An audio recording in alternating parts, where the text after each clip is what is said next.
অনেক বড়। এটা কিন্তু আয়তন এত বড় দেখুন, অনেক বড়। নদীর ভিতরে যদি কিছু ডুবে যায় এটা দিয়ে ওঠানো হয়, তাই এটার নাম রুস্তম।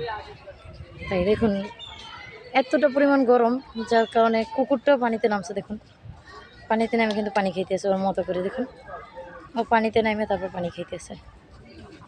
দেখুন ও যে এত তৃষ্ণার্ত। দেখুন ও গরমটা কারো কাছে প্রকাশ না করতে পারে, ও নিজে পানিতে নেমে ওর মতো করে পানি খাচ্ছে।